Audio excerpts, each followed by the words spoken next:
Hello, എല്ലാവർക്കും സുഖമാണോ? വീട്ടിൽ എനിക്ക് മാത്രമാണ് നോമ്പ്. അപ്പം നമ്മൾ എല്ലാ ദിവസവും പുറത്തുനിന്നാണ് എനിക്ക് വാങ്ങിക്കൊണ്ട് തരിക. അപ്പം ഞാൻ വിചാരിച്ചു ഇന്ന് നമുക്ക് വീട്ടിൽ തന്നെ ഉണ്ടാക്കാമെന്ന്. അപ്പം നമ്മൾ ഇന്നൊരു ചിക്കൻ അടയാണ് ഉണ്ടാക്കുന്നത്.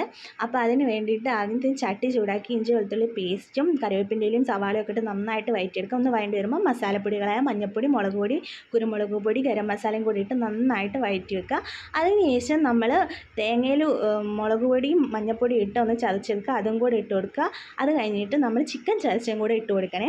അപ്പോൾ ഇതെല്ലാം കൂടെ നന്നായിട്ട് മിക്സ് ആക്കി ഇതേ ഫില്ലിങ് റെഡിയായി. അതിന് നമ്മൾ ഇടിയപ്പത്തിന് എങ്ങനെയാണോ മാവ് വയ്ക്കുന്നത് അതേപോലെയാണ് ഞാൻ കുഴച്ചത്. അങ്ങനെ അത് പരത്തി അതിലേക്ക് ഫില്ലിങ്ങും കൂടെ നിറച്ച് കൊടുത്ത് നമ്മൾ ഈ ഒരു അട ഷേപ്പിലാണ് നമ്മൾ ഉണ്ടാക്കി കൊടുക്കുന്നത്. അപ്പം കൊപ്പി നല്ല ഈ ഷേപ്പിൽ ഞാൻ ഉണ്ടാക്കി എടുത്തിട്ടുണ്ട്. അതിന് ശേഷം നമ്മളിത് ആവിയിൽ വെച്ച് വേവിക്കാൻ വെക്കണം.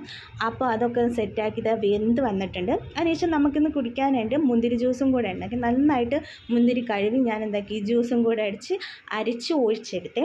അപ്പോൾ ഇന്നത്തെ വിശേഷം ഇത്രയേ ഉള്ളൂ. അപ്പോൾ പിന്നെ കാണാം. ബൈ.